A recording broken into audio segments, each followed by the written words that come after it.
Hola, ¿qué tal? ¿Cómo están? Buen día. Buen día a todos. Mi nombre es Bernardo Brizuela. Nuevamente tengo el gusto y el privilegio de estar este día con ustedes. Y bueno, el día de hoy vamos a estudiar esta segunda carta escrita por el apóstol Pablo a la iglesia de Corintio. Más o menos lo que vamos a tratar el día de hoy es dar una vista panorámica primero de la primera carta, de la que ya estudiamos la semana pasada. Esta segunda carta la vamos también a desmenuzar poco a poco. Vamos a ver la vista panorámica, vamos a ver ir capítulo por capítulo. Espero irme lo más rápido posible, porque hay muchas cosas que tenemos que tocar, muchas cosas que ver, muchas cosas que desmenuzar, pero en realidad es un tema en general muy bonito, la verdad. Vamos a estudiar esta segunda carta de los Corintios. Y bueno, para empezar vamos eh, a hacer una oración y vamos a confiar este estudio a nuestro Señor. Vamos a orar. Padre, pues gracias te damos por este tiempo que tú nos permites nuevamente estar aquí. Gracias por darnos estos medios de gracia, estos medios tecnológicos para poder seguir estudiando y profundizando en tu palabra. Gracias porque pues, tú eres bueno con nosotros y sigues trabajando en nuestros corazones, Señor. Sigues alentándonos a que vivamos para ti, Señor.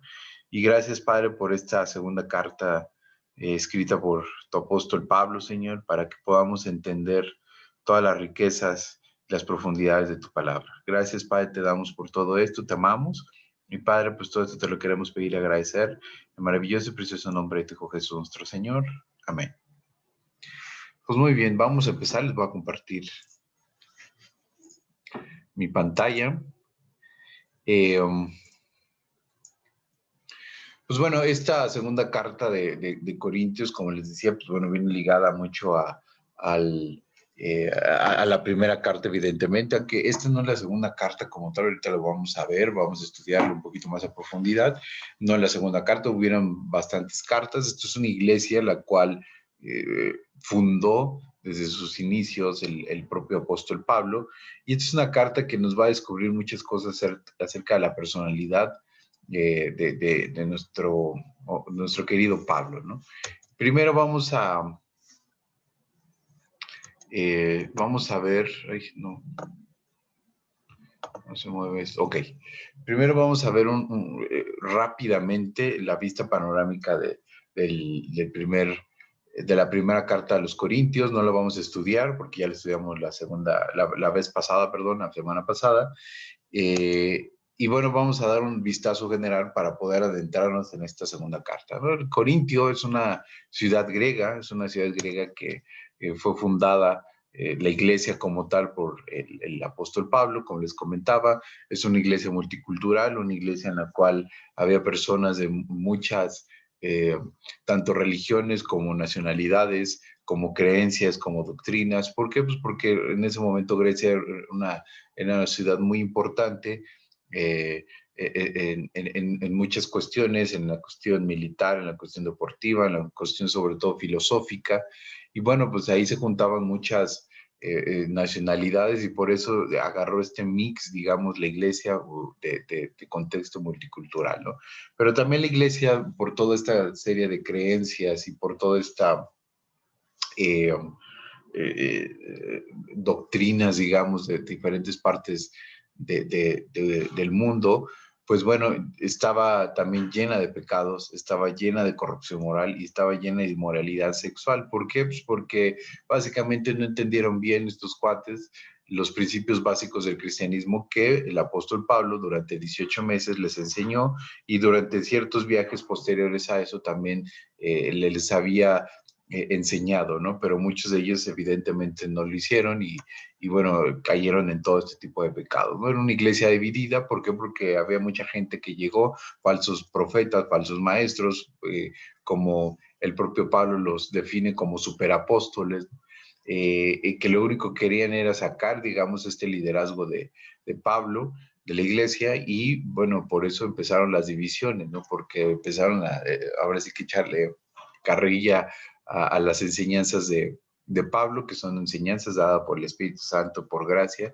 Y bueno, al final de cuentas vemos cómo cómo esta iglesia se empezó a dividir y por eso tuvo la necesidad Pablo de escribirles varias veces a los corintios, ¿no? Y después Pablo deseaba hacerles saber a sus lectores que la gracia de Dios es suficiente para corregir imperfecciones de la conducta cristiana y habilitar al individuo a vivir de una manera agradable al Señor. Es decir, Pablo le estaba diciendo, no se preocupen, todos cometemos errores, todos pecamos, no por ser creyente, no por ser cristiano significa que somos perfectos, sino estamos todos los días creciendo en esta gracia del Señor, en este conocimiento, en este entendimiento que Él tiene su voluntad para cada uno de nosotros.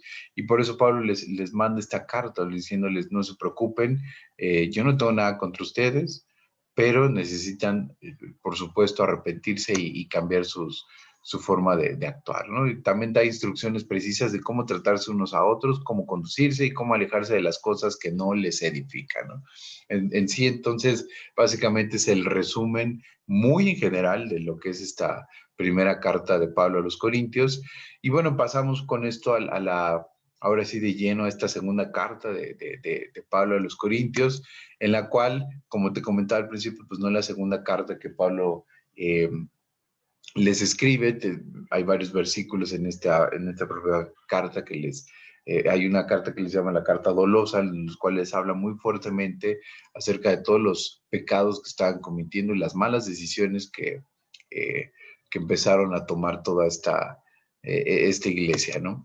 Muchos de los creyentes corrigieron su conducta pecaminosa y comprendieron mejor las verdades cristianas básicas, es decir, muchos entendieron a través de estas cartas llenas de gracia y llenas del Espíritu Santo, en el cual los errores que estaban cometiendo, los pecados que estaban teniendo en sus propias vidas, y bueno, al final de cuentas esto lo que les hizo solamente caer en una convicción de pecado y pues bueno, arrepentirse y cambiar todas estas conductas que ellos tenían, ¿no? Y después los falsos maestros que se oponían a Pablo y a su evangelio de la gracia, continuaban infiltrándose en la iglesia en Corinto, ¿no? Había muchas personas que insistían en tomar el liderazgo, que insistían en enseñar cosas diferentes a la gracia. Ahorita vamos a mencionarlo también en alguno de los capítulos, en el cual decía Pablo, es que yo les enseñé la gracia de Dios, el evangelio que a mí me enseñó el propio, nuestro propio Señor Jesucristo, ¿no? Entonces, estos falsos maestros definitivamente se empiezan a infiltrar, y el propio Pablo también los escribe después, como si bien estos cuates eran cuates muy carismáticos, el propio diablo también se disfraza de una manera muy hermosa y carismática, ¿no? Pero ahorita también lo vamos a mencionar un poquito más a profundidad. Pablo escribe esta carta a fines del año 55 después de Cristo, o algunos creen que también a principios del 56, pocos meses después de haber escrito la primera carta a esta misma iglesia de los Corintios, ¿no? Y es una carta muy personal de Pablo que refleja todos los sentimientos que tiene respecto a los creyentes y a los problemas que se suscitaron. Es decir, vamos a encontrar muchos aspectos personales en la vida de Pablo, no tanto en su vida íntima o algún chisme en su vida, no, sino más bien cómo es su corazón, cómo Dios estaba abriendo el corazón de Pablo, cómo le estaba enseñando aún en estas circunstancias, que es una iglesia, insisto, que tenemos que entender que el tema principal es una iglesia que fundó Pablo, que después empezó a hablar mal de él, a rebelarse, a aplicar mal la doctrina que él les había enseñado, las verdades de la gracia de Dios, y básicamente Pablo estaba muy dolido, pues porque evidentemente tenía mucho cariño por esta iglesia y por todas las iglesias que él había fundado, en realidad por todos los creyentes del primer siglo, ¿no? De la iglesia de Cristo. Entonces, Pablo tenía un afecto especial por todas estas iglesias, y esta iglesia pues se le rebelaba, hablaba mal de él, enseñaba cosas diferentes, no hacía discípulos. Entonces, pues Pablo, insisto, tenía una manera muy particular de ver esto, y te soy sincero, hasta este momento que estudié de manera desmenuzada esta carta, me doy cuenta cómo Pablo empieza a tener este celo y este amor por todos estos creyentes que él va compartiendo, que él va discipulando, que él va trayendo a nuestro Señor Jesucristo. No es porque antes nunca lo hubiera estudiado, nunca lo hubiera leído, sino que la leía de manera diferente, de manera doctrinal, digamos, para comprender, para alentarme, para aplicarlo a mi vida, pero esta segunda carta, pues también podemos encontrar muchos aspectos de la vida o del corazón más bien de Pablo, ¿no? Y el capítulo 1, pasamos al capítulo 1, básicamente habla acerca de las aflicciones de Pablo, todo lo que él estaba viviendo. Vamos a leer ciertos versículos en cada capítulo y vamos a tratar de explicarlos rápidamente. Dice, bendito sea el Dios y Padre de nuestro Señor Jesucristo, Padre de misericordias y Dios de toda consolación, el cual nos consuela en todas nuestras tribulaciones para que podamos también nosotros consolar a los que están en cualquier tribulación, por medio de la consolación que nosotros somos consolados por Dios. Porque de la manera que abundan en nosotros las aflicciones de Cristo, así abunda también por el mismo Cristo nuestra consolación. Pero si somos atribulados, es para vuestra consolación y salvación. O si somos consolados, es para vuestra consolación y salvación, la cual se opera en el sufrir las mismas aflicciones que nosotros también padecemos, ¿no? Tengo que hacer una aclaración. En este estudio, hasta que recuerdo, usé dos versiones de la Biblia, tanto la Reina Valera 60 como la nueva versión internacional, porque hay ciertos versículos que es necesario estudiarlos en Reina Valera. Creo que no hay otra manera de estudiarlos porque son muy hermosos y vale la pena memorizarlos.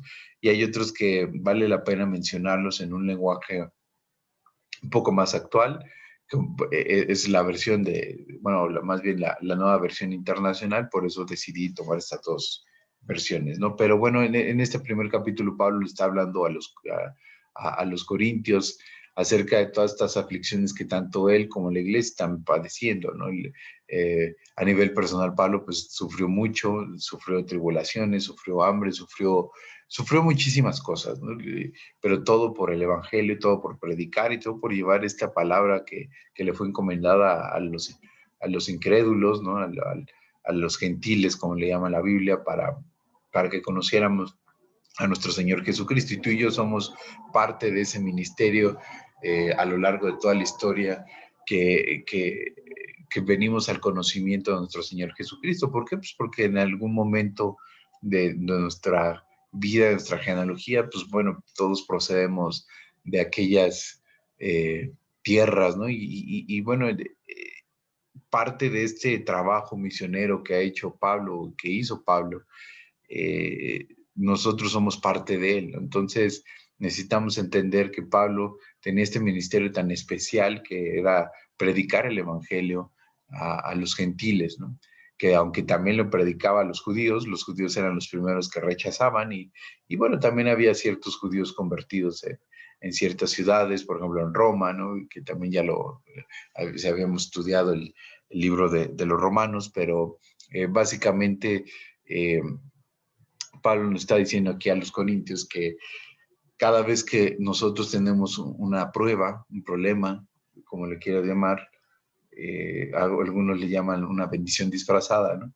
Eh, Eso nos sirve cada vez que pasamos por este tipo de situaciones y lo pasamos en prueba, evidentemente, nos sirve para que en el futuro nosotros podamos consolar a otras personas que pasan por el mismo problema, por la misma situación, o sea, tanto sea en una tribulación como en una bendición, ¿no? Entonces, esta consolación que todos nosotros tenemos cuando estamos en esta situación, pues nos las da Dios, ¿no? Y eso es lo que les quiere decir Pablo, que estas aflicciones que estamos viviendo en este momento, que ellos también están viviendo de una u otra manera, también Dios les dará la oportunidad de que ellos puedan consolar a otros en el futuro cuando estén pasando por esa misma aflicción, ¿no? En el capítulo 2, pues bueno, Pablo y empieza a comentar un poquito más acerca de la problemática que hay en la iglesia. Les comenta cómo nosotros somos triunfantes, como dice el título aquí, en Cristo, ¿no? Y les dice, sin embargo, gracias a Dios, que en Cristo siempre lleva triunfantes y por medio de nosotros esparce por todas partes la fragancia de su conocimiento. Porque para Dios nosotros somos el aroma de Cristo entre los que se salvan y entre los que se pierden. Para estos somos olor de muerte que los lleva a la muerte, para aquellos olor de vida que los lleva a la vida. ¿Y quién es competente para semejante tarea? Imagínate que como Dios nos ve, que somos un aroma agradable para Él. ¿Qué quiere decir? No sé si recuerdes.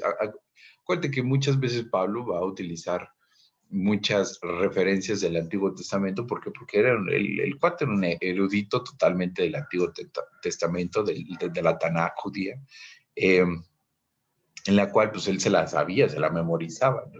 Había en la cultura judía ciertos aspectos para las personas, como los chavitos, ¿no? Los niños que querían estudiar eh, la Tanaj, ¿no? La palabra de Dios, tenían que irse memorizando primero el Pentateuco, después ciertos libros más avanzados y posteriormente básicamente el Antiguo Testamento, ¿no?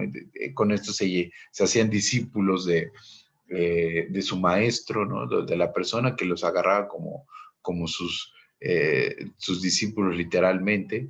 Y bueno, en el caso de Pablo también fue así, que su maestro fue Gamaliel, y él fue enseñado en esta doctrina judía de manera impecable, ¿no? Por eso él hace muchas referencias de este tipo del Antiguo Testamento, ¿no?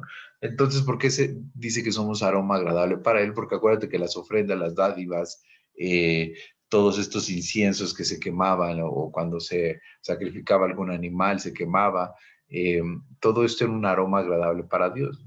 Pero cuando eso termina, ¿cuándo termina eso? Pues evidentemente cuando llega nuestro Señor Jesucristo, el ministerio es precisamente esto, no abolir la ley, sino hacer que verdaderamente se cumpla, como el mismo Jesucristo lo decía.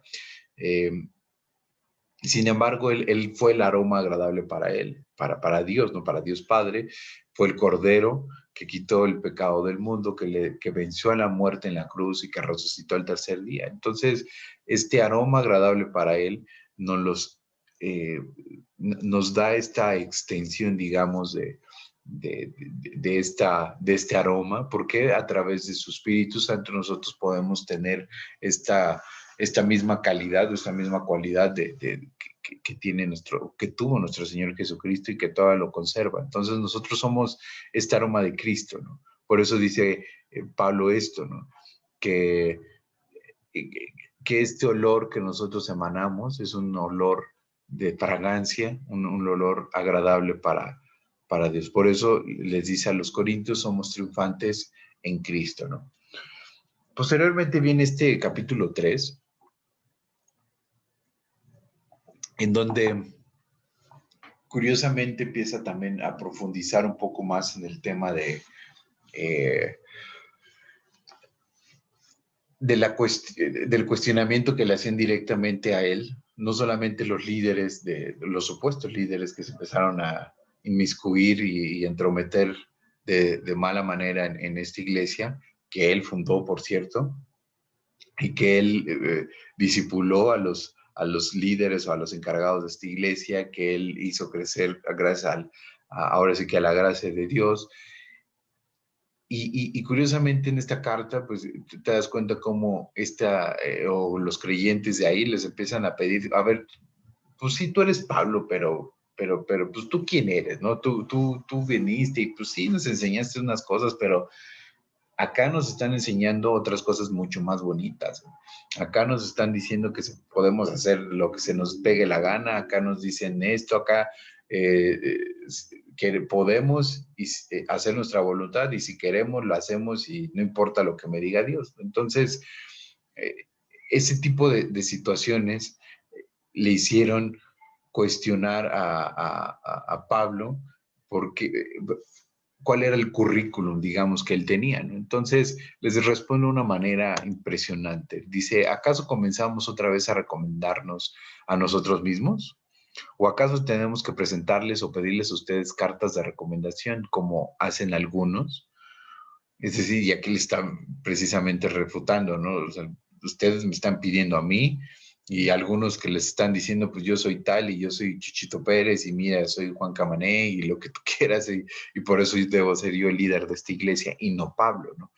Y Pablo les continúa diciendo, ustedes mismos son nuestra carta, escrita en nuestro corazón, conocida y leída por todos. Es evidente que ustedes son una carta de Cristo, expedida por nosotros, escrita no con tinta, sino con el Espíritu del Dios viviente, no en tablas de piedra, sino en las tablas de carne en los corazones, ¿no? Aquí Pablo les está diciendo, ustedes son nuestra mejor carta de recomendación. ¿Por qué? Porque el testimonio que ustedes han dado, el fruto que ustedes han empezado a tener, es gracias a que nosotros les empezamos a compartir y a compartir, evidentemente, primero, para que podamos entender que él no necesitaba darles ninguna carta de recomendación. Pablo les habla muy fuerte en esta carta, aunque les habla con mucho amor, también la primera carta les habla un poquito más fuerte aún, pero dice, ustedes son nuestra carta de recomendación, porque nosotros escribimos esta carta en sus corazones, ¿no? Por medio de la gracia de nuestro Señor Jesucristo, ¿no? ¿Y por qué les dice no en tablas de piedra, sino en tablas de carne, ¿no? Porque recuerdas cómo Moisés recibió la ley directamente de Dios, o por lo menos los primeros mandamientos, a través de unas tablas precisamente de piedra, ¿no? Pero dice, nosotros no tenemos estas tablas de piedra, sino nosotros escribimos estas cartas de recomendación en sus corazones. Entonces, esta es una respuesta igualmente increíblemente bonita, sabia, elocuente, en la cual Pablo le está diciendo, yo no necesito darles ninguna explicación. A ver, ¿quién creó la iglesia? Evidentemente la creó nuestro Señor Jesucristo, ¿no? Pero ¿quién la fundó? ¿Quién compartió? ¿Quién hizo toda esta labor de discipular? ¿Quién hizo esta labor de ir y hacer discípulos, ¿no? Como la gran comisión que nos encargó nuestro Señor Jesucristo. Entonces, básicamente, Pablo le está diciendo, no hay mejor carta de recomendación que el testimonio que ustedes han tenido. Evidentemente, tú dirás, pues bueno, ahorita el testimonio que están teniendo no es así que digas el mejor que bárbaro, que bruto. Pues no, evidentemente. Por eso mismo Pablo les dice, nosotros no somos perfectos. Nosotros tenemos carne, tenemos situaciones en la vida diaria que nos hacen desviarnos de una vida en perfección con Dios. ¿Qué significa eso? Pues significa que pecamos todos los días, pero también, así como pecamos, tenemos la gran ventaja como creyentes de ir a Dios, pedir perdón, arrepentirse y seguir adelante, ¿no? Esta es una gran ventaja que nosotros tenemos en contra más bien de cualquier persona eh, que, que no tenga el Espíritu Santo como un creyente, como en este caso por la iglesia de Corintio, ¿no? Entonces, insisto, es una respuesta increíble que les da Pablo a esta iglesia de los Corintios, ¿no? Pero ¿por qué les menciona todo esto? Porque hay que entender que en el Antiguo Testamento Dios tuvo un pacto con su pueblo de Israel, y en el Nuevo Testamento hubo otro pacto, un nuevo pacto, en el cual selló nuestro Señor Jesucristo con toda la iglesia, que por cierto la iglesia la formaron los primeros miembros, digamos, de la iglesia, los apóstoles y los discípulos. Yo siempre me gusta llamarle a mí el gabinete ampliado, ¿no? Porque fueron los dos apóstoles más, un número aproximadamente 70 discípulos más otros miembros de la iglesia, ¿no? Que fueron los que formaron esta primera iglesia. Pero ¿por qué te digo esto? Porque los primeros fueron judíos, ¿no? Y después, evidentemente, a través de Pablo, pues bueno, primero a través de Pedro y después a través de Pablo, que era el ministerio específico que le encargó a nuestro Señor Jesucristo, a Pablo.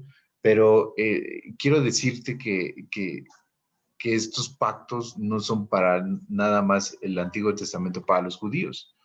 Sí, el pueblo de Israel es el pueblo escogido por Dios en ese momento, sí, claro, por 4.000 años lo fue, y después fue o somos más bien por 2.000 años la iglesia, ¿no? Los gentiles que tomamos ahora la palabra, la administración del evangelio, en el cual pues, compartimos esta misma verdad con todas las personas que aún no lo conocen, y reforzamos con los que lo conocen, con lo que ya lo conocen, perdón. Entonces, ¿por qué te quiero decir, o por qué empecé a decirte estos dos pactos? Porque tenemos que entender que el antiguo pacto, Dios sabía que no va a funcionar, por eso tenía este plan de mandar a su Hijo Jesucristo en el año, por ahí del año 4000.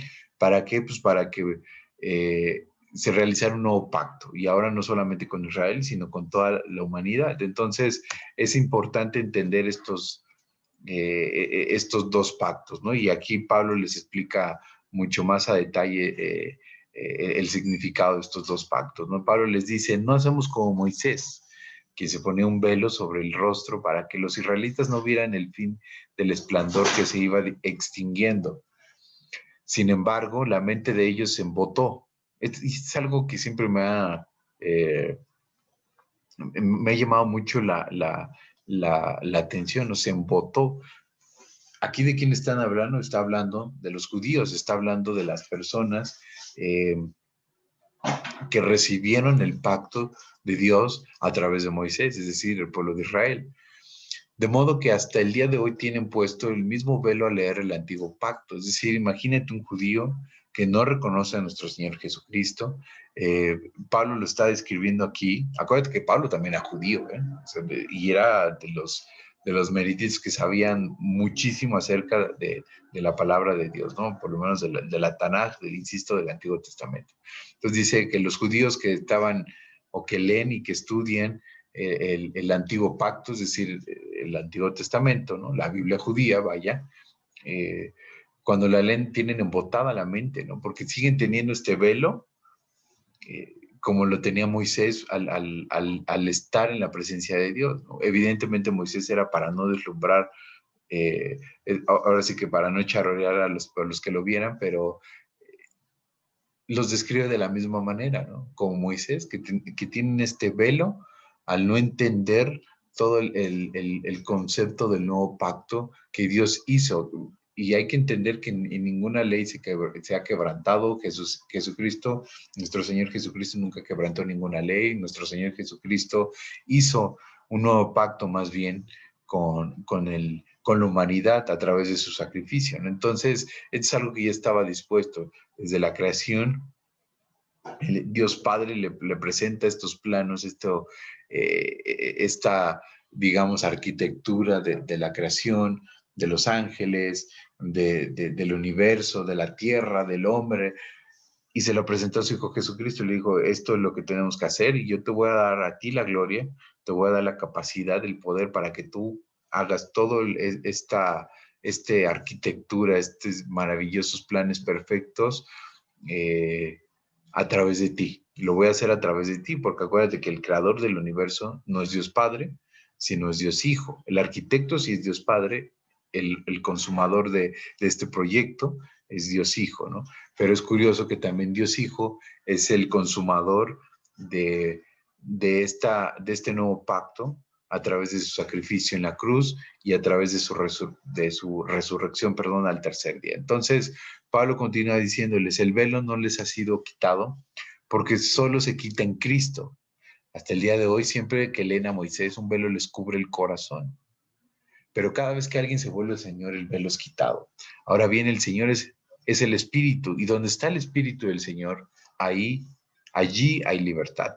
Así todos nosotros, y con el rostro descubierto reflejamos como un espejo la gloria del Señor. Somos transformados a su semejanza con más y más gloria por la acción del Señor, que es el Espíritu. Es decir, Pablo está diciendo a ustedes que tienen ya el Espíritu. Acuérdate, cuando Pablo escribe a una iglesia es porque son, o la mayoría por lo menos, o la gran mayoría de esta iglesia son creyentes, ¿no? Que escucharon en su momento el Evangelio, y que están creciendo en la gracia de nuestro Señor Jesucristo, la iglesia de Corintio, la iglesia de Éfeso, los creyentes en Roma, ¿no? Los de Tesalónica, en fin, ¿no? Todas estas iglesias que Pablo fundó de manera directa o de manera indirecta, porque no todas las iglesias las fundó Pablo, pero prácticamente a todas las iglesias ayudó a crecer, discipuló e iba a visitar en estos viajes misioneros para poder hacerla crecer aún más, ¿no? En la gracia de nuestro Señor Jesucristo. Pero dice Pablo, ustedes que ya son creyentes, que tienen al Espíritu, ya no pueden tener esta mente embotada, ¿no? ¿Por qué? Porque ustedes tienen al Espíritu, tienen a Cristo, entienden, se les ha revelado el nuevo pacto y se les ha quitado este velo que antes tenían, ¿no? Sobre todo si eran judíos, este nuevo velo eh, que les impedía ver la verdad y les impedía entender cuál era el verdadero propósito de Dios en nuestras vidas, ¿no? Entonces, esta imagen me gustó porque eh, ahora sí que grafica, vaya, cómo estas dos diferencias entre el antiguo pacto y el nuevo pacto. El antiguo pacto era Dios, que le dio este mismo pacto a Moisés. Después Moisés se lo hizo saber a Israel, pero este pacto vemos cómo realmente no funcionó, cómo realmente el pueblo de Israel una y otra vez a veces pensamos que hasta se esforzaba, ¿no? En no cumplir el pacto, porque era imposible cumplir todo ese pacto. Si tú y yo tuviéramos esa misma oportunidad, estuviéramos viviendo en ese momento donde Dios vivía entre nosotros, no en nuestro corazón literalmente, como lo hace el ministerio del Espíritu Santo en ese momento, sino en medio de nuestra casa, ¿no? En medio del campamento de nuestra nación. Probablemente tú y yo también cometeríamos todas estas transgresiones al pacto, es decir, lo quebrantaríamos, ¿no? Porque es imposible seguir todos los pactos.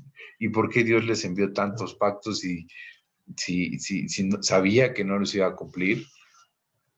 Si tú te estás preguntando esto en este momento, pues por eso mismo Dios también envió una respuesta a todo ese nuevo pacto, ¿no? A su pueblo de Israel y también para ti, para mí, que somos gentiles, ¿no? O probablemente si eres judío, pues entiendes ahora en este momento que Dios tenía un plan para la humanidad. Dios tenía un plan de redención, de perdón, de misericordia y sobre todo de amor para volver a reencontrarse con el hombre a través de su Hijo Jesucristo, ¿no? Que es Dios ahora en este nuevo pacto, a través de Jesús y el Espíritu Santo, se le envía a esta iglesia de los Corintios y evidentemente a todas las iglesias, ¿no? Y como dice aquí, el nuevo pacto es un pacto glorioso, eterno y transformador.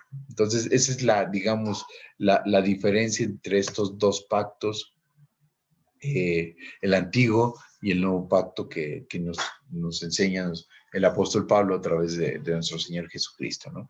El capítulo 4 dice viviendo por la fe. Viviendo por la fe es como Pablo nos enseña, o más bien les enseña al pueblo de Corintios, y bueno, también nos enseña a nosotros porque toda la escritura es inspirada por Dios, y esta enseñanza que nosotros obtenemos, pues también lo tenemos para vivificar, para alentarnos a seguir creciendo en la fe en Dios, seguir creciendo en su gracia, seguir profundizando en las maravillas de su palabra, ¿no? Pero dice Pablo en este capítulo, pero tenemos este tesoro en vasijas de barro, para que se vea qué tan sublime poder viene de Dios y no de nosotros.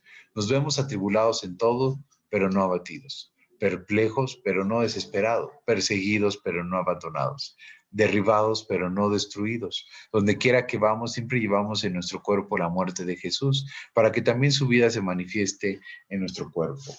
Pues los sufrimientos ligeros y efímeros que ahora padecemos producen una gloria eterna que vale muchísimo más que todo sufrimiento. Así que no nos fijamos en lo visible, sino en lo invisible, ya que lo que se ve es pasajero, mientras que lo que no se ve es eterno, ¿no? Entonces dice Pablo, ¿por qué les dice esto Pablo? Tú te estarás preguntando, bueno, en el contexto que estamos hablando de estos creyentes de la iglesia que son rebeldones y los líderes que están tirándole grilla y carrilla a Pablo por su liderazgo para que lo sacaran totalmente, prácticamente no solamente de sus vidas, sino también de sus corazones y se olvidaran de todas las enseñanzas.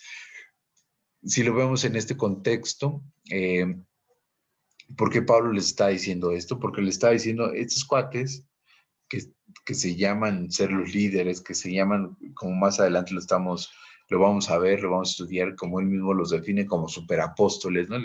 Por supuesto lo dice en una manera sarcástica, ¿no? Pablo le está diciendo aquí a la iglesia de Corinto, a todos estos creyentes que se están quejando, que les pedían estas cartas de recomendaciones y justifícate, y por qué esto, y por qué lo otro, es como un niño, ¿no? ¿Y por qué esto, papá? ¿Y por qué lo otro? ¿Y por qué? ¿Y por qué? ¿Y por qué? ¿Y por qué? Pues así son los niños, así son los bebés, así son las personas que no tienen una maduración y un nivel de entendimiento mucho más profundo, no solamente de la vida, sino en este caso, pues evidentemente de la palabra de Dios. Entonces, Pablo les está dando, insisto, una cátedra de cómo es vivir no solamente por la fe, sino es vivir en amor, es vivir en misericordia, es vivir en perdón, es vivir en humildad, ¿no? Les está diciendo, estos cuates que ustedes pusieron ahí, eh, como líderes que se inmiscuyeron nada más porque, pues porque sí, porque ellos quisieron y creían saberlo todo, porque aparte también eran israelitas y judíos, y bueno, se hizo un merequetén en la iglesia por esto, ¿no? Y tristemente en contra del evangelio de la gracia, ¿no? Que predica Pablo y que predicaron todos los evangelios, los apóstoles y todos los discípulos de esa época, ¿no? Y es este mismo evangelio que nosotros predicamos en este momento y que tristemente también hay líderes en todas las iglesias. Hay personas que se dedican a desprestigiar la doctrina, a desprestigiar la palabra, por supuesto, a tirar doctrinas equivocadas, enseñanzas que no van, que son contrarias a la Biblia. Y eso no solamente se encontraba en la iglesia de Corintios, sino también en el día de hoy se encuentra en cualquier iglesia, ¿no? Al final y al cabo, el diablo siempre está trabajando, el diablo sigue activo y lo que él quiere hacer es dividir, ¿no? Cuando él divide, él está venciendo, ¿no? Él está derrotando, cuando derrota a un cristiano, cuando le quita su testimonio, cuando se lleva a alguien de una iglesia, cuando empieza a crear rencillas, rencores, amarguras, resentimientos dentro de la propia iglesia, cuando quiere realmente acabar con la iglesia, se va con los creyentes, ¿no? Y sobre todo con los más débiles o con los no tan formados, aunque tengan una fe nueva y renovada, estén viviendo su primer amor, pues evidentemente las bases aún no están tan cimentadas en Cristo, ¿no? Claro, hay sus excepciones, pero cuando el diablo quiere atacar va sobre lo más frágil, ¿no? Ahora una persona que puede llevar muchos años en Cristo también es eh, muy susceptible a ser atacada por el diablo y sobre todo estas personas cuando caen, pues evidentemente es una victoria mucho más grande para él, ¿no? Por el testimonio que está derrotando o tirando de tantos años que se cuidó y de un momento a otro una persona, tú y yo, nos podemos descuidar y lo que construimos en 10, 15, 20 años, lo podemos echar a la basura en 1 o 2 minutos, ¿no? Y eso es literal y nos puede pasar a ti y a mí y a cualquier persona que no cuide, que no esté guardando su vida y sobre todo, como dice Pablo, viviendo por la fe. Pero entonces, insisto, ¿por qué les dice esto? Porque estos líderes evidentemente lo que más les atraía no era predicar, sino era más bien tener esta fama, tener ciertos recursos materiales para verse bien. Por eso les dice lo que se ve es pasajero. O sea, no se dejen guiar por lo que están viendo. No se dejen guiar por las personas que son millonarias, por las personas que dicen tener mucho, por las personas que se visten bonito, porque las que traen el coche del año. No se dejen guiar por eso, ¿no? Eso no significa que estén bendecidos por Dios, ¿no? Claro, evidentemente Dios decide dar y quitar a cada uno de los creyentes, de sus hijos, ¿no? De los miembros de esta iglesia, que la iglesia me refiero a toda la comunidad de cristianos y de creyentes en el mundo. Y por eso Pablo les dice, no se dejen guiar por esto, ¿no? ¿Y por qué les dice esto? Pues bueno, él tenía las credenciales, tú puedas decir, para decirles eso. Pues evidentemente, pues sabemos que a lo largo de todas sus cartas también, en el libro de Hechos también lo mencionan, como Pablo en muchas ocasiones tenía que trabajar para poder subsistir, ¿no? Para poder vivir, para poder comer. Cuando él, evidentemente, el anhelo que él tenía, lo que él pretendía hacer de tiempo completo, todo el día y noche, pues era predicar la palabra de Dios, era discipular, era convertir almas, era generar discípulos, pero muchas veces no lo podía hacer. ¿Por qué? Pues porque faltaba apoyo de ciertas iglesias, que por cierto, esta iglesia al principio ofrendaba muchísimo, ya después Pablo les tuvo que recordar, ustedes son mejor que esto, ¿no? No se dejen guiar por las cosas banales, por las cosas de la tierra, no se confundan, tampoco les estoy pidiendo una cuota, sino más bien Dios les está pidiendo su corazón.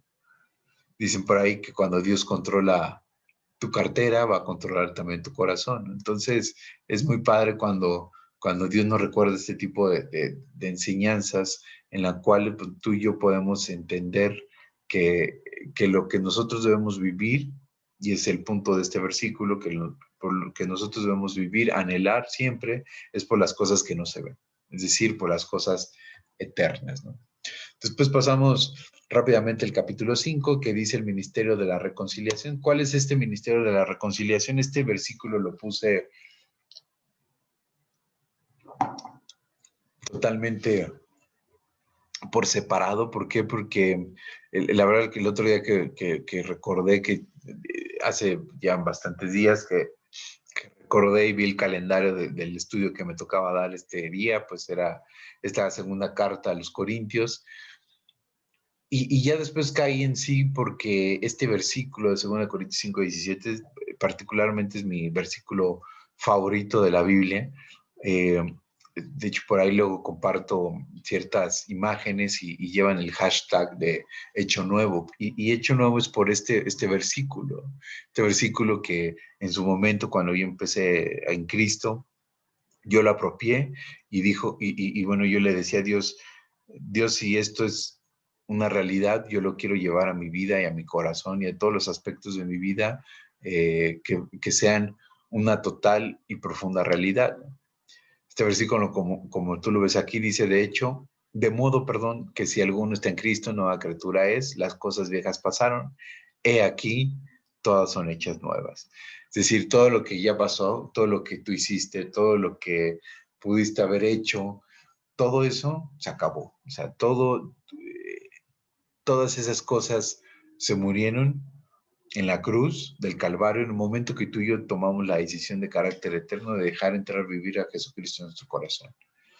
Dice Pablo, se acabó esto, ahora eres una criatura nueva, ahora estás perdonado, redimido, y ahora sí que es un borrón y cuenta nueva, ¿no? Cuando a mí me entiendo y comprendo esta propuesta y esta promesa de Dios para mi vida, empecé a apropiarlo, dije, ok, todo lo que pasó ya no lo voy a contar. Ahora de aquí en adelante vamos a seguir eh, peleando, vamos a seguir, bueno, peleando me refiero, como lo decía el propio Pablo, peleando la buena batalla de la fe, en el cual pues tú y yo tenemos esta nueva oportunidad de seguir en Cristo, de vivir una vida en abundancia, una vida en amor, una vida en perdón, en misericordia, en gracia, en todos estos elementos que Dios nos concede en el momento que nosotros nos convertimos. Por eso me gustó ponerlo aquí, porque quería compartírtelo, en el cual este versículo,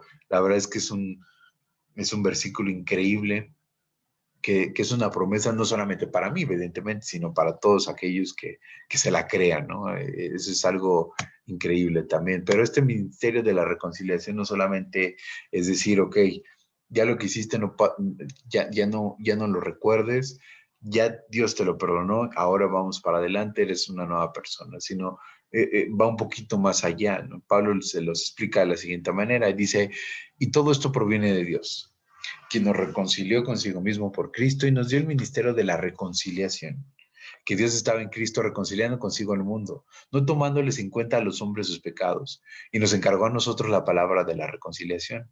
Así que somos embajadores en nombre de Cristo, como si Dios rogase por medio de nosotros. Os rogamos en nombre de Cristo reconciliarnos con Dios.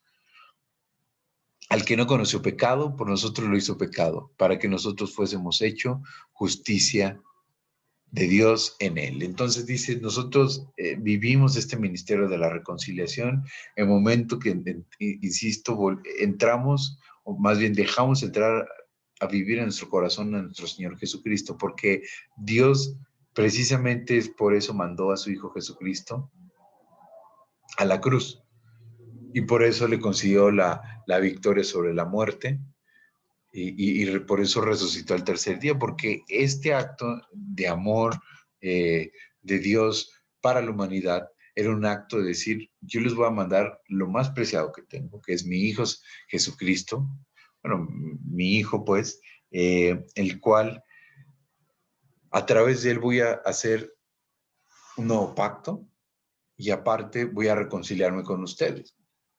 Por eso Jesús decía, yo soy el camino, la verdad y la vida. Nadie llega a Dios Padre si no es por mí. ¿Por qué? Porque Él fue la herramienta escogida y utilizada por Dios para que nosotros podamos llegar a su presencia sin mancha y sin pecado. Eso es lo que quiere decir este ministerio de la reconciliación. Por eso dice Pablo y les vuelve a exhortar a los corintios, reconcílense con Dios, pidan perdón, arrepiéntete y sigue tu camino, ¿no? Sigue, ¿cuál es el camino? Pues el camino de la voluntad de Dios para cada una de nuestras vidas, ¿no? Después dice el capítulo 6, somos templo del Dios viviente, ¿no? Les dice Pablo, no os unáis en yugo desigual con los incrédulos, porque ¿qué compañerismo tiene la justicia con la injusticia? ¿Y qué comunión la luz con las tinieblas? ¿Y qué concordia Cristo con Belial? ¿O qué parte el creyente con el incrédulo? ¿Y qué acuerdo hay entre el templo de Dios y los ídolos?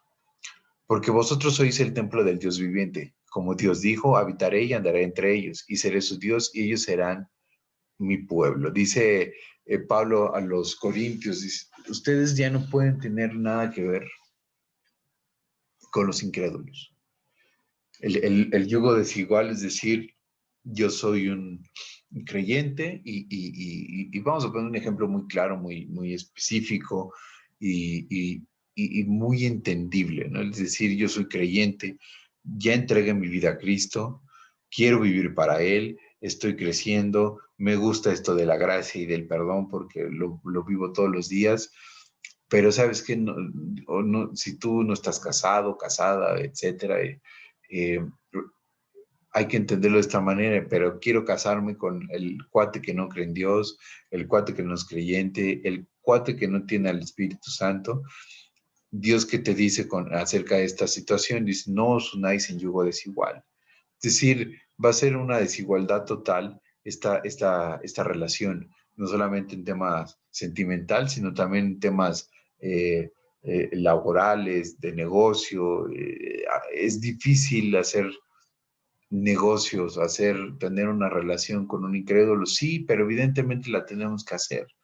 Pero si depende de ti tomar esta decisión, evidentemente Dios te da una respuesta muy contundente a ti y a mí. No os unáis en yugo desigual con los incrédulos. No nos van a entender, ¿no?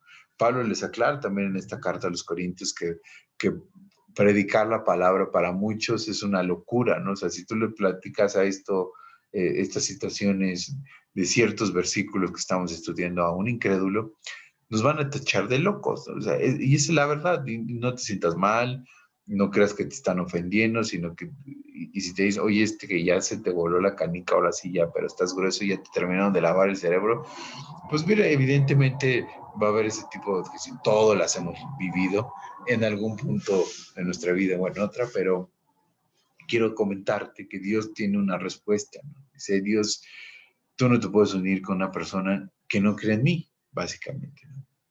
Entonces, ¿por qué les dice soy el templo del Dios viviente? Porque cuando nosotros tomamos esta decisión, insisto, de carácter eterno, de dejar entrar a Jesucristo en nuestro corazón, el Espíritu Santo habita entre nosotros, habita en nosotros, habita en nuestro corazón. Y por eso nuestro cuerpo, que por cierto no es de nosotros, no es tuyo ni mío, este, y con eso decirte no es tuyo ni mío, algún día vamos a dar cuentas no solamente de los dones que nos dio Dios, del ministerio que Él nos encargó, sino también de todo lo que Él nos dio de manera física. Y cuando hablo de manera física, no solamente hablo en temas de dinero, por ejemplo, o en trabajos, en negocios, qué sé yo, sino también en tu cuerpo, ¿no? Dios nos va a pedir cuentas de cómo cuidamos el templo de Dios. Es como si, imagínate, te dieran a cuidar, no sé, el segundo templo, ¿no? O el tercer templo, aunque todavía no se construye, pues recuerdas que lo estudiamos en Ezequiel. Si Dios te dijera, bueno, aquí están las llaves del tercer templo, ¿no? pero pues te lo encargo, ¿no? O sea, no seas gacho, ahí cuídalo, límpialo, manténlo bien, bonito. Acuérdate que es el templo de Dios, no es cualquier lugar, ¿no? Pues bueno, eso mismo pasa con nuestro cuerpo, ¿no? Yo no tengo el derecho de rayonearlo, ¿no? Yo no tengo el derecho de hacerle lo que se me da la gana, bro. Es que es mío. No es cierto. El cuerpo es temporal y Dios nos los dota de acuerdo a su voluntad. Recuerda que nosotros somos un ser tripartita, ¿no? El ser tripartita quiere decir que somos un cuerpo, mente y un alma, ¿no? El cuerpo es un cuerpo temporal, prestado. Eh, el, el, el, la mente, la psique, el espíritu, es esta parte en la cual Dios empieza a habitar entre nosotros, hablando de un creyente, y el espíritu, al final de cuentas, cuando nosotros partimos a la otra vida, o al cielo, en la presencia de Dios, cuando nos morimos, pues, no solamente ocurren dos sucesos, más bien ocurren dos sucesos. Uno, el cuerpo se muere, deja de funcionar, ¿no? Los órganos vitales, todo, y qué pasa con el cuerpo, pues evidentemente se pudre y, pues bueno, es alimento para los gusanos, ¿no? Literalmente. Entonces, digo, a menos que te cremen o hagan alguna de estas cosas, pero naturalmente ese es el proceso, ¿no? Entonces, el cuerpo es temporal, Dios nos los presta de manera, insisto, temporal y evidentemente en algún momento se va a acabar, ¿no? Entonces el espíritu, pues el espíritu es de Dios y Dios está habitando en nosotros no somos Dios. Entonces, esta parte espiritual, pues es también de manera, entre comillas, temporal, aunque Dios es eterno, pues solamente por cierto momento en nuestra vida, desde que nos convertimos hasta que nos morimos, pues tenemos al Espíritu Santo, por eso también es temporal, ¿no? Entonces, lo único que nos pertenece es nuestra alma, ¿no? Y nuestra alma, nosotros tomamos la decisión eh, si queremos estar o vivir con nuestra alma en el cielo o en el infierno. ¿Y cómo lo hacemos? Pues aceptando a Cristo en nuestro corazón en cuerpo terrenal, ¿no? Entonces, por eso te decía que Pablo les dice, nosotros somos templo del Dios viviente, ¿no? Entonces, ustedes no pueden hacer lo que se les dé la gana con su templo, no pueden. O sea, definitivamente hay normas que debemos cumplir, ¿no? Pero si ustedes quieren hacer lo que se les dé la gana como creyentes, pues adelante, ¿no? Dios en algún momento nos los va a reclamar a todos y a cada uno de nosotros, ¿no? También si me alimento bien o mal, también si le estoy pasando muchas, más bien si le estoy metiendo mucho kilometraje sin pasarle aceite, ¿no? A veces muchos de nosotros ya parecemos que ya nos estamos desvialando, ¿no? Pero básicamente, insisto, este cuerpo no es de nosotros y Dios en algún momento nos va a reclamar por cada uno de ellos, ¿no? Por eso dice, no se unan en yugo desigual porque ustedes son templo de Dios y ustedes deben de guardar esta santidad que Dios nos pide porque el Espíritu Santo está en nosotros, ¿no? Después del capítulo 7 habla acerca del regocijo de Pablo al arrepentirse estos corintios, ¿no? Muchos de los corintios empiezan ahora sí como a agarrar la onda, a arrepentirse y a seguir adelante en este plan que Dios tiene para cada uno de ellos y también como iglesia como tal, ¿no? Dice, la tristeza que proviene de Dios produce el arrepentimiento que lleva a la salvación, de la cual no hay que arrepentirse, mientras que la tristeza del mundo produce la muerte. Fíjense lo que ha producido en ustedes esta tristeza que proviene de Dios. Qué empeño, qué afán por disculparse, qué indignación, qué temor, qué anhelo, qué preocupación, qué disposición para ver que se haga justicia. En todo han demostrado su inocencia en este mundo. Hay que leer este capítulo completo para entender la complejidad de estos dos versículos. ¿Por qué le llamamos complejidad? Porque Pablo le está diciendo, ustedes fueron utilizados como trapo por estos cuates que eran, evidentemente son muy ágiles, son muy hábiles para instruir nuevas doctrinas contrarias a la Biblia, pero en ese lenguaje, en ese eh, empeño que ellos tenían para quitar a Pablo y para evidentemente distorsionar toda la doctrina o la sana doctrina de Dios, Pablo les dice a estos creyentes que inocentes son. Se dejaron engañar, se dejaron enredar por todas estas palabrerías, por todo el discurso, porque les presentaron un escenario bonito, una alabanza bonita, un orador muy elocuente, ¿no? Que habla muy bonito y que siempre me hace llorar, ¿no? Y cualquier semejanza con la realidad es mera coincidencia, ¿no? Y así fue como pasaba en esta iglesia, ¿no? Estos cuates que, que, que parecían muy elocuentes, que tenían dinero, evidentemente, tenían cierta posición económica prominente. Les dice Pablo, en verdad, que inocentes. Y iba a decir otra palabra, pero Pablo no la utiliza, así es que yo tampoco la voy a utilizar. Dice que inocentes fueron. La verdad es que no se los culpo, los perdono, los amo, vamos para adelante, este es un proyecto de Dios, no solamente es mío, sino que yo soy una herramienta solamente que Dios está utilizando para llegar a más personas, y esas personas están ustedes, y en esas personas que yo las amo, entonces tienen que entender que vamos para adelante en este proyecto. Pero eso sí, como dice al principio, tienen que arrepentirse para que podamos nuevamente volver al plan original de la salvación en nuestro Señor Jesucristo, ¿no? Y después el capítulo 8 es la ofrenda, habla acerca de la ofrenda para los santos. En este momento Jerusalén, los judíos de Jerusalén están viviendo por hambruna, en ese momento histórico Jerusalén estaba viviendo por una hambruna, por los judíos está haciendo digamos, esta colecta, pero sobre todo los judíos creyentes, evidentemente, los judíos en Cristo, que por cierto un judío no se llama, cuando se convierte, ¿alguna vez te has preguntado, y los judíos entonces nunca se van a convertir, o qué pasa con los judíos que creen la crema y la nata? Yo te voy a decir personalmente, yo tengo un afecto muy grande por el pueblo judío, por el pueblo de Israel, por esta nación. Al fin y al cabo, la Biblia nos explica que todos vamos a vivir ahí en algún momento de nuestra vida, en el milenio, ¿no? Que es el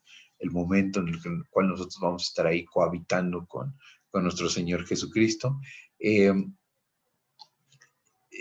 Este amor que un creyente, y creo que muchas personas creyentes van a compartir este sentimiento de amor hacia los creyentes, ¿no? Pero tú te puedes preguntar, bueno, los judíos entonces no se convierten, van al infierno, no van al infierno, ¿qué pasa con ellos? ¿No? Los judíos en este momento que, que escuchan la verdad, creen en la verdad, es decir, en Jesucristo, nuestro Señor Jesucristo, que es el Mesías. Al final de cuentas ellos siguen esperando al Mesías, que bueno, pues evidentemente ya vino y cumplió su ministerio, y que por cierto ellos lo mandaron a matar con Poncio Pilato, y que después resucitó. Él es el Mesías, ¿no? Que era tan anunciado por Isaías, por ejemplo, por todos los profetas del Antiguo Testamento. Y, y, y estos judíos, digamos, que están en este momento en la tierra y que conocen esta verdad y que aceptan al Mesías que nosotros creemos o sabemos que es el Hijo de Dios, que es nuestro Señor Jesucristo, ellos no dicen que son cristianos, que ahora eran judíos y ahora son cristianos. No, porque realmente, acuérdate que ellos eh, tienen este conocimiento de la Tanaj, ¿no? Tienen una relación de cierta manera con Dios, ¿no? Pero entonces cuando un judío se convierte, no dice que es cristiano, sino más bien el judío dice que se complementa. Y de hecho se empiezan a nombrar como judíos mesiánicos, ¿no? Porque si tú en algún momento te encuentras con alguien que te dice, pues yo soy un judío mesiánico, pues es un judío que ya entendió la obra y ministerio de nuestro Señor Jesucristo, que ya le entregó su vida, su alma, su corazón, y pues bueno, ahora él va a seguir haciendo todas las tradiciones judías, va a seguir guardando el sábado, teniendo estas citas, estas 7 citas al año que Dios les manda al pueblo de Israel a hacer. Eh, como la Pascua, como el Año Nuevo, que es el Rosh Hashanah, la fiesta de los tabernáculos, los primeros frutos, etc. Eh, entonces este judío, o los judíos, dicen que son judíos mesiánicos y que se complementan. ¿Por qué? Pues porque ellos ya leían el Antiguo Testamento y ahora solamente van a leer el Nuevo Testamento también, ¿no? Entonces van a complementar estos estudios que ellos ya realizaban, ¿no? Pero bueno, ese es un dato, digamos, más anecdótico, porque Pablo está haciendo esta ofrenda en todas las iglesias donde él tiene la influencia, donde él fundó, insisto, de una manera directa, o que él discipuló y que no haya fundado de una manera directa, pero que todas estas iglesias están haciendo esta colecta a través de Pablo para llevar esta ofrenda a todos estos judíos que están sufriendo en Jerusalén, ¿no? Y tristemente, los corintios, cuando dejan entrar a todos estos líderes materialistas, vamos a poner el nombre así, dejaron de ofrendar. Entonces empezaron más bien a poner sus cosas en temas materiales que realmente no edificaban y no ayudaban a nada, sino simplemente era por gastar dinero, qué sé yo, ¿no? Pero dejaron de ofrendar, ¿no? Y cuando ellos eran una de las iglesias que más ofrendaba para toda la obra misionera, ¿no? Y Pablo les dice, pero ustedes, así como sobresalen en todo, en fe, en palabras, en conocimiento, en dedicación y en su amor hacia nosotros, procuren también sobresalir en esta gracia de dar, ¿no? Es decir, de ofrendar. No es que esté dándoles órdenes, sino que quiero probar la sinceridad de su amor en comparación con la dedicación de los demás. Ya conocen la gracia de nuestro Señor Jesucristo, que aunque era rico, por causa de ustedes se hizo pobre, que para mediante su pobreza ustedes llegarán a ser ricos. Aquí evidentemente, cuando dice ustedes van a ser ricos, no lo dicen en temas económicos, materiales o monetarios, ¿no? Sino lo dice van a ser ricos en gracia. Ricos porque tienen acceso ahora al cielo, ¿no? Tienen un lugar VIP, por así decirlo, en el cielo, gracias a nuestro Señor Jesucristo. Tú y yo no tenemos y no podemos hacer nada para obtener ese lugar tan privilegiado, ¿no? Lo único que tú y yo tenemos que hacer es creer por fe todo este mensaje de salvación que nuestro Señor Jesucristo nos comparte a lo largo y ancho de toda la Biblia. Acuérdate que esta serie de 66, en todos los libros mencionamos en dónde está Cristo. Pues bueno, no tengo que mencionarlo porque en todos los capítulos está de una manera muy evidente. Pero bueno, Pablo le está haciendo un pequeño recordatorio. Acuérdense que ustedes eran bien pobres, independientemente si tuvieran mucho dinero, ¿no? Ustedes eran pobres espirituales, estaban quebrantados, estaban rotos, más rotos que mis pantalones, casi casi le dice Pablo, ¿no? Y gracias a él, ustedes ahora son ricos. Entonces, nada más quiero acordarles que este ministerio de dar no es algo que uno y yo se los imponga, sino es algo que Dios nos pide. Pero no porque Él necesite nuestro dinero, sino porque, insisto, Él necesita nuestro corazón más allá de la ofrenda. Y claro, evidentemente, si tú no ofrendas, va a haber una persona más que Dios va a llamar para darle esta recompensa de la ofrenda, que es un privilegio participar de la obra de Dios de una u otra manera, ¿no? Pues tú puedes ofrendar no solamente dinero, sino también tu tiempo, ¿no? Están en servicio, ¿no? A tu pastor, a tu maestro, a la iglesia como tal. Servir a Dios es un gran privilegio y que todos tenemos la capacidad, todos tenemos la oportunidad que nos da Dios de poder servir, como yo la tengo en este momento de poder servir a Dios, servirte a ti, al compartirte este estudio, y es un privilegio, ¿no?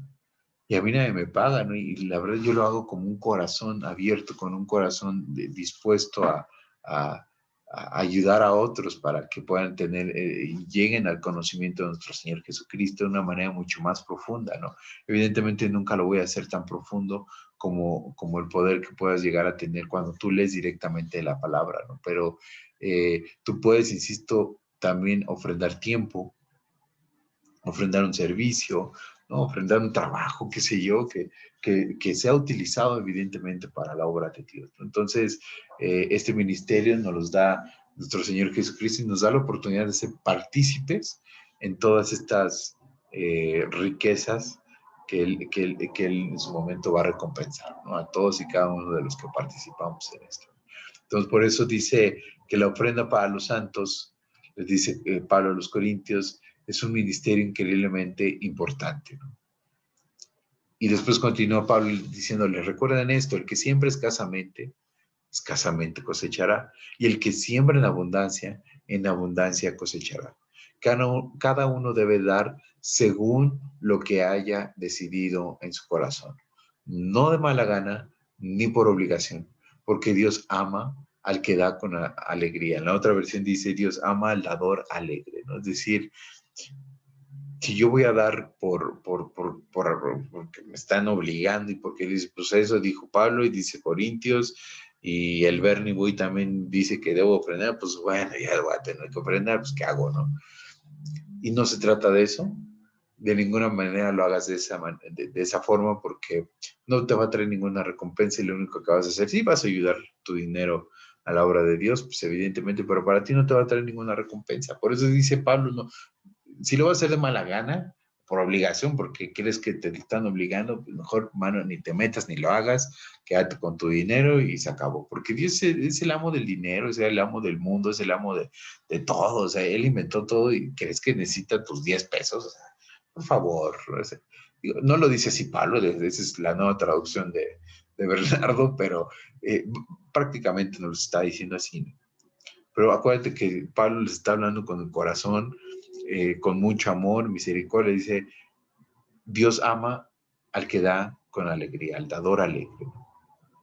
Y continúa diciendo, y Dios puede hacer que toda gracia abunde para ustedes, de manera que siempre, en toda circunstancia, tengan todo lo necesario y toda buena obra abunde en ustedes. No solamente es que este cachito o este porcentaje, acuérdate que no es un porcentaje fijo, si son muy estrictos, la ofrenda literalmente debe ser un poco más del 30% de tus ingresos.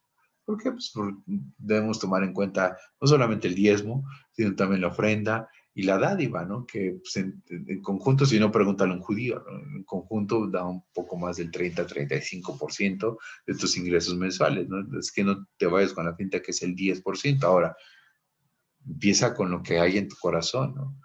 Insisto, aquí Pablo vuelve a recordarles que cuando nosotros damos, Dios hará que abunde para cada uno de nosotros aún más de lo que nosotros dimos, como decía el salmista, ¿no? Como lo decía David, nos dice, no entiendo, de lo recibido de tu mano, te damos. O sea, tú me das 10, yo te doy 1 y me vuelves a dar más. O sea, no lo entiendo. No lo entiendo, ¿no? Y este es un proceso espiritual, económico, financiero, digamos, de cierta manera de explicarlo, en el cual Dios, insisto, no va por nuestro dinero, ¿no? Sino va por más bien por nuestro corazón para que toda buena obra abunde en cada uno de nosotros, ¿no? Y como dice aquí, ser un creyente es volverse generoso, ¿no? No solamente, insisto, de dinero, sino también en tiempo, en corazón, en consejo, ¿no? En enseñanza, en convicción, en oración evidentemente por otros, ¿no? Generar un círculo de oración por otra persona es algo increíble. Yo actualmente tengo bueno, con mi grupo de discípulos, tenemos algo llamado que se llama el círculo de oración, que quiere decir que yo oro en específico, por ejemplo, por las necesidades, 3, 4, 5 necesidades que uno de ellos tenga en específico, ¿no? Pero hay otra persona que está orando por mí, por mis necesidades en específico que yo les compartí, ¿no? Pero hay otra persona que está orando por esta otra persona. Entonces, de tal manera que uno ora por el otro por el otro por el otro por el otro, y volvemos en un círculo de oración a cada uno de los miembros de este grupo, ¿no? Entonces, en verdad es algo increíble, es algo de mucha bendición para todos y cada uno de nosotros. Y bueno, por eso dice, por eso me acordé, ¿no? Porque todos como creyentes debemos ser generosos, tenemos que volvernos generosos, ¿no? Entonces, yo estoy dando de mi tiempo devocional, mi tiempo en oración, para orar específicamente por la necesidad de otra persona, ¿no? Despojarme de las mías en ese momento, todos los días y decir, Dios, gracias por esto y esto de esta persona y te pido por esto y te agradezco por el otro. Amén, ¿no? Entonces, es volvernos generosos, ¿no? Hasta en esos pequeños detalles y aspectos de nuestra vida. Jesucristo, esta es una como analogía, digamos, en el cual él tenía y vivía en el honor y la riqueza y se despojó de eso para vivir la muerte de un esclavo pobre, ¿no? La persona que era enviado a la crucifixión, vaya, era una persona que era muy pobre, que no tenía recursos para defenderse y que pues, prácticamente lo mataban porque pues, no, no era alguien, digamos, que fuera muy útil para la sociedad de manera económica, ¿no? Para la actividad económica. Entonces, Dios Hijo, al tener esta perfecta relación con su padre, pues bueno, tuvo que sufrir esta muerte de un esclavo pobre para que tú y yo entendiéramos también el concepto de la humildad, ¿no? Y no solamente aquí, sino también cuando nació, cómo vivió, cómo se desarrolló en su ministerio, en su vida, todo, ¿no? Hasta el momento de su muerte y su resurrección. Y tú y yo, que venimos del pecado y la pobreza, el contraste es con Dios, ¿no? Del honor y de la riqueza, nosotros estamos en el pecado y la pobreza, vamos a vivir como ricos, ¿no? A través, no de nuestras obras, sino a través de la gracia y del amor de Dios, ¿no? Entonces Pablo continúa y dice, eh, eh, sigue refutando, ¿no? Todas estas cosas y cuestiones que le estaban cuestionando este grupo de creyentes, ¿no? Que quería, digamos, insisto, reemplazarlo, quitarlo, hasta reprocharle muchas cosas, ¿no? Los propios creyentes que habían venido al conocimiento de Dios a través de él. Dice, no nos atrevemos a igualarnos ni a compararnos con algunos que tanto se recomiendan a sí mismos, al medirse con su propia medida y compararse unos con otros. No saben lo que hacen. Nosotros, por nuestra parte, no vamos a jactarnos más de lo debido.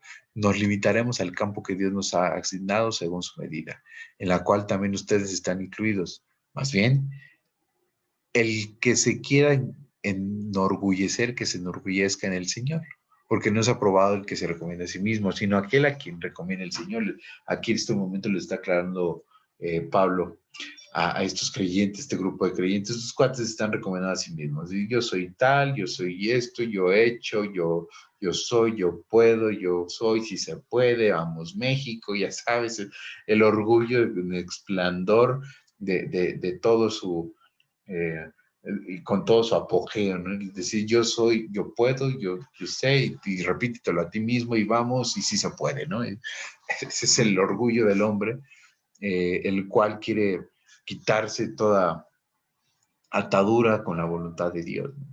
Y tristemente, pues esta iglesia estaba cayendo en eso, ¿no? Porque estos líderes, estos supuestos líderes, pues estaban, eh, se estaban autoproclamando los líderes, estaban recomendando a sí mismos y inventándose este currículum, ¿no? Pues yo soy un superapóstol, soy Juan Camaney, soy el segundo a bordo de Dios en el cielo y me esculpió a mano, y ya sabes, ¿no? Entonces, es algo muy, muy curioso porque Pablo dice, yo no necesito que nadie me recomiende, ¿no? Y por eso, ¿te acuerdas como les decía al principio? Las cartas de recomendación, dice, mis cartas de recomendación son ustedes, ¿no? Es mi testimonio que yo voy a dejar, ¿no? El cómo yo los eduqué, el cómo yo les compartí y cómo yo les enseñé todas las verdades fundamentales de Dios, esta doctrina sana, y por eso no me voy a recomendar a mí mismo. Y que, por cierto, Pablo tenía mucho de qué enorgullecerse de sí mismo por todo el currículum. Este cuate sí trae un currículum, no solamente antes de Cristo, sino también de Cristo, es algo fuera de lo normal, ¿no? Entonces, ¿qué pasa con los falsos maestros en este capítulo 11? Dice, si alguien llega a ustedes predicando a un Jesús diferente del que le hemos predicado a nosotros, o si reciben un espíritu, un evangelio diferente de los que ya recibieron, a ese lo aguantan con facilidad. Dice, a ver, es bien curioso. Yo les enseñé acerca de la verdad del Evangelio de Jesucristo, el amor, el perdón, la salvación, la misericordia, la gracia y todo esto, y de repente llega alguien más y les explica una cosa totalmente diferente, contradice, pero porque habla bonito y con elocuencia ya lo están aceptando. Entonces, ¿qué pasa? O sea, realmente son creyentes, realmente tienen su convicción bien puesta, realmente tienen esta base espiritual bien cimentada. Eh, Pablo dice, ustedes están gruesos, deben analizarse y deben ponerse a pensar, ¿no? Y aquí posteriormente es cuando los define, ¿no? Dice, pero considero que nada soy inferior a esos superapóstoles, ¿no? Esta es la nueva versión internacional, por cierto. Quizá yo sea un mal orador. Y fíjate cómo con humildad Pablo dice, probablemente yo soy un mal orador, ¿no? Y que no te sorprenda, ¿eh? Porque todo lo que logró Dios a través de Pablo, pues evidentemente era para que se gloriara Dios y no Pablo, ¿no? Porque si hubiera escogido uno de estos cuates super apóstoles, guapos, bonitos, elocuentes y con lentes, nada. No sé, el galán de cine que tú más que te venga a la mente, no lo sé, este, y que hable muy bonito y que te enamore, lo que tú quieras, comparándolo con alguien que no habla tan elocuentemente, ¿no? Que no tiene un vocabulario muy grande, porque pues para que Dios se pudiera glorificar con él, ¿no? Con todas las imperfecciones que él tenía, ¿no? Eh, por eso dice, quizá yo sea un mal orador, pero tengo conocimiento. Esto se lo hemos demostrado a ustedes de una y mil maneras. Tales individuos son falsos apóstoles. Insisto, esto es algo que debemos entender muchísimo. Cuando alguien te plantee la idea de que hay una nueva revelación, hay algo que probablemente tu iglesia no te dijo, respecto a alguna doctrina nueva o qué sé yo, ¿no? Que hay una transgiversación de alguna enseñanza, de algún evangelio, de algún versículo, pues bueno, evidentemente es algo que debes de reflexionar y de considerar como quien viene de falsos maestros, de falsos apóstoles, como les dice Pablo aquí, obreros estafadores que se disfrazan de apóstoles de Cristo. Y el último versículo es espectacular también, que dice, y no es de extrañar, ya que Satanás mismo se disfraza de ángel de luz. Dice, pásenle ustedes, esta nueva enseñanza que les vengo a traer, es muy bonita, ustedes pueden hacer lo que se les dé la gana, se pueden tatuar, pueden entrarle a lo que quieran entrarle unos contra otros, no pasa nada, pero ustedes son creyentes en Cristo ya, es más, ya necesitan ni compartirle a nadie. ¿Por qué? Pues porque Dios es bueno y va a salvar a todos y no se preocupen, o sea, eso no pasa, eso no es cierto.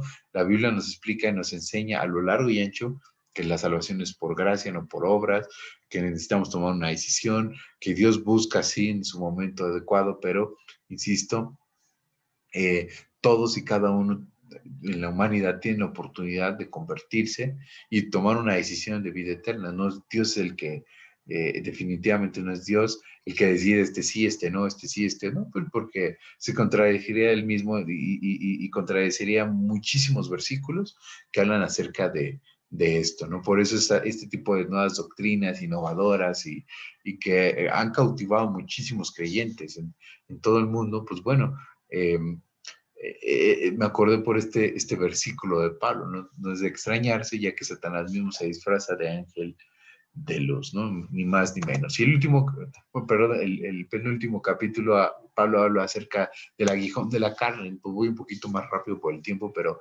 ¿qué es el aguijón de la carne? Dice, para que la grandeza de las revelaciones no me exalte desmedidamente, me fue dado un aguijón de la carne. Esto es espectacular, ¿eh?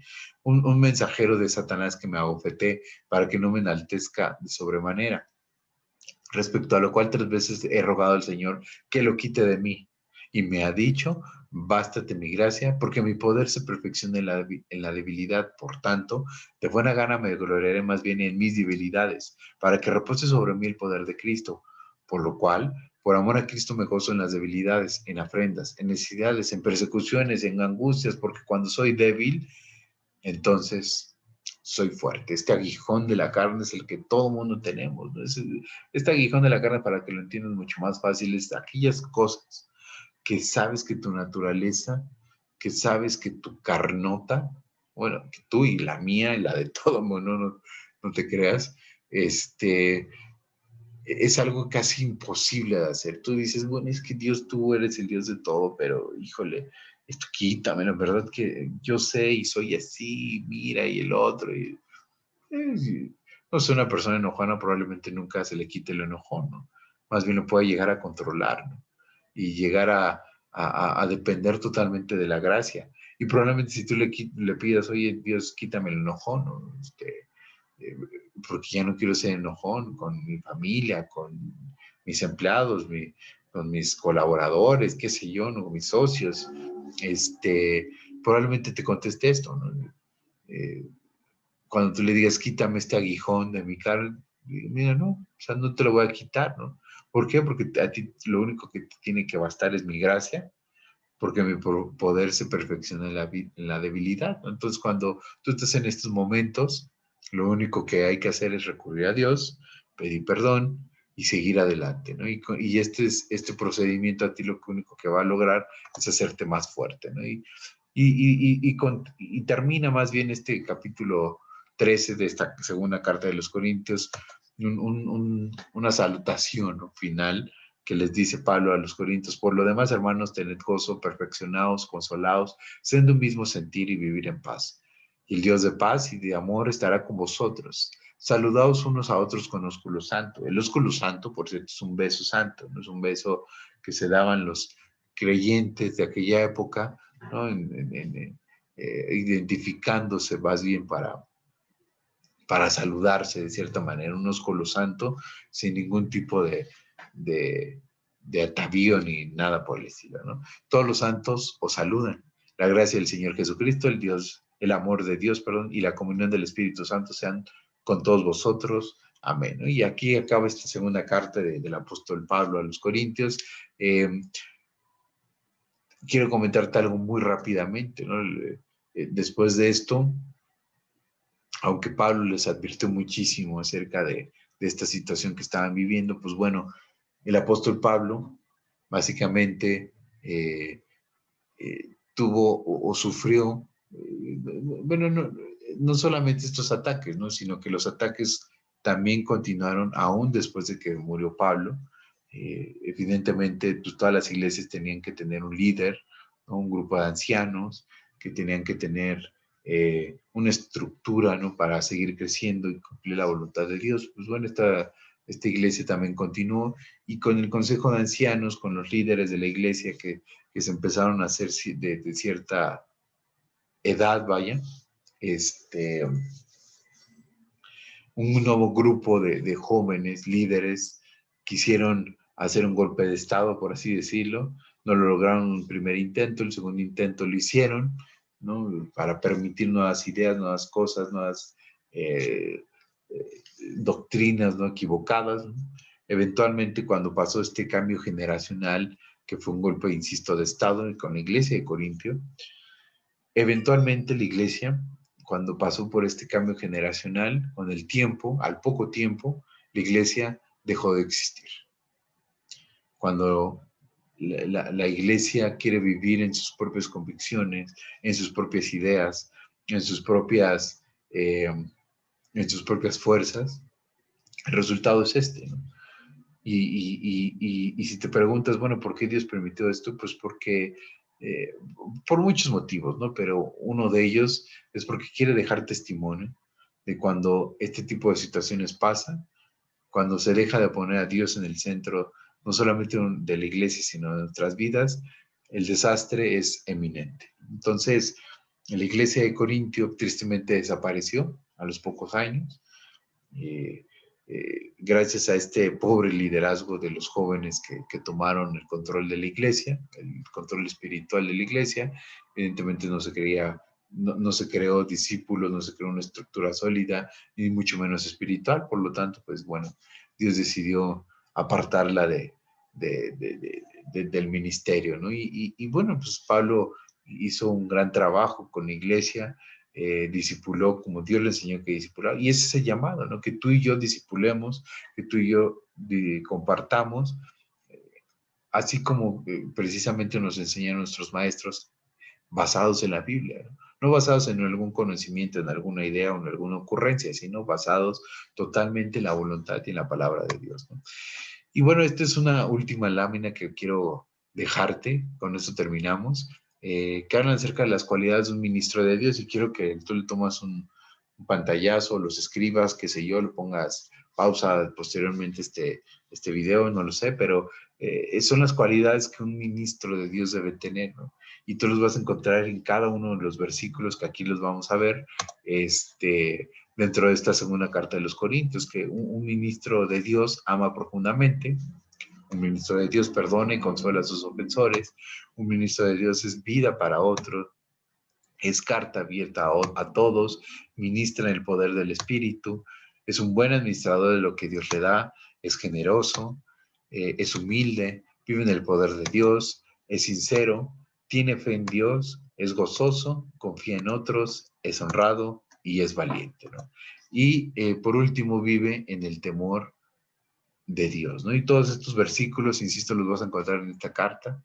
Ya no los puse para que tú tuvieras un pequeño repaso, no solamente de libros, sino también de estas características del ministro, ¿no? Y bueno, eso es lo que quería compartirles el día de hoy. Nos extendimos un poquito y yo pensaba que nos íbamos a tardar 40, 45 minutos, pero la verdad es que nunca lo logro y bueno, tampoco hay prisa, ¿no? Pero gracias por haberte quedado hasta el final del estudio.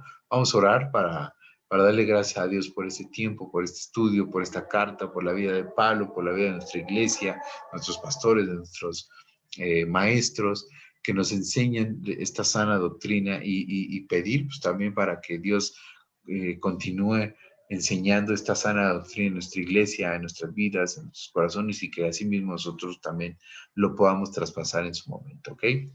Vamos a orar. Padre, gracias te damos por este tiempo que tú nos permitiste estar aquí. Gracias por esta maravillosa carta de Pablo a los Corintios. Gracias por todas las enseñanzas que tú nos has puesto en nuestro corazón el día de hoy. Gracias por tantas cosas y maravillosas profundidades de tu corazón nos enseñas a través de tu palabra. Y Padre, pues te queremos pedir para que tú sigas revelándonos la sana enseñanza, que tú sigas permitiendo que podamos compartir también esta misma enseñanza que tú nos has dado a otras personas que necesitan escuchar de ti y que quieren crecer en tu gracia, que quieren crecer en conocimiento y en tu entendimiento, Padre. Y pues gracias, Padre, te damos por todo lo que tú nos das, por esta iglesia, por nuestros pastores, por nuestros maestros y por todas las mesas de discipulado, Padre, que conforman nuestra iglesia, para que tú sigas llenándolas de gracia y para que, Padre, pues podamos seguir compartiendo tu palabra, tu maravillosa palabra, con todas las personas que tú nos pongas en el camino, Padre. Gracias te damos por este tiempo, por estos estudios, Señor, que estamos estudiando, vaya en estos sábados, y te queremos pedir para que tú sigas permitiendo que tu gracia sobreabunde. Y Padre, pues te queremos pedir y agradecer todo esto en el maravilloso y precioso nombre de tu Hijo Jesús, nuestro Señor. Amén. Pues bueno, muchas gracias a todos. Fue un placer, un gusto haber estado nuevamente con ustedes. Yo me despido y recuerden conectarse cada, cada sábado a estos estudios de que estamos viendo todo el Antiguo y el Nuevo Testamento, estudiarlo en su totalidad, ¿vale? Pero muchas gracias a todos y nos vemos en la próxima.